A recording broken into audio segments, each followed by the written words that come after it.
Emakhosini bogogo nabomkhulu ngiyanamukela ku channel yami usahleli nentombi endala isalukazi gogopatricia.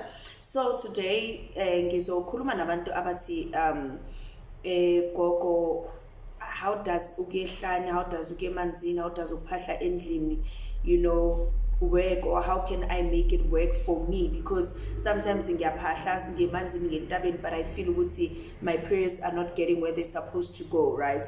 So I would advise umuntu ukuthi mangabe uyaphahla, right, especially ntambama, yabo, the most crucial time to phahla it's around 6 o'clock. Then if uthi ufuna ukuchela ijariti, ufuna ukenza into eningi that you're doing, it will be from 4 p.m. Reason is from 4 p.m. 4 p.m. Izalokazi seziphuma emanzini zibuya nezinkuni zolungisela ukupheka, zolungisela ukwenza yonke into. Amakhehla nawo ayabuya from ukuyolusa inkomo, babuye entabeni, amabutho konke bayabuya ngaphakathi kwekhaya. So mawuchela ngo4 o'clock uchela ukuthi akubuyi only abogogo nabomkhulu, kodwa nalaba abagangayo ukuthola ukuthi balethe ilwane bafuna ukugadla nani ziyangena ejaridini, seziyabuya ikhova ziyabuya manje sezizosebenza. So if uchela ngo4 o'clock ulungisa indlela ukuthi konke okubi noma konke okungcolile noma konke okumnyama kungangeni ngaphakathi kwekhaya, then ulungisa indlela ukuthi izalokazi namakhehla bangene bathole kuhlanzekile, right?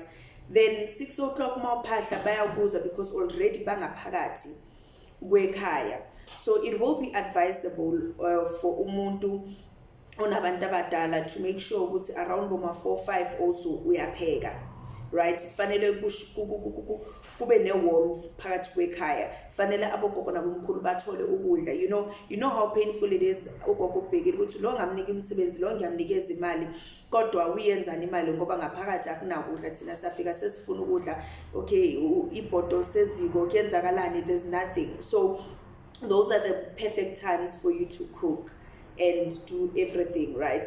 Then mawumuntu othi gogo ngiya ehlane noma ngiyophahla noma ngiyoyenzani, make sure by 10 a.m. already usehlane ngoba izalokazi namakhehla ngaleso sikhathi sebasehlane, sebafikile ehlane. Ehlane awuyi ngaboma 2-3 ngoba 2-3 bapake into zabo bayahamba, they are ready, so they don't have time to be listening to your prayers, they don't have time to be listening to you, bahambile, right? But if you go early in the morning, then uyabafica bayakufika lapho. So kuningi, and the best place for ukuphahla if you feel ukuthi abantu abadala they cannot hear you, it's ehlane, yabo, because ekhaya kuningi kunomsindo, umsamo uphenduliwe, a lot of things are going on. But most ehlane it's easier for ukuthi abantu abadala bakwazi ukuthi bakulalele, bakwazi ukuthi bakuphendule, yabo. You are at peace.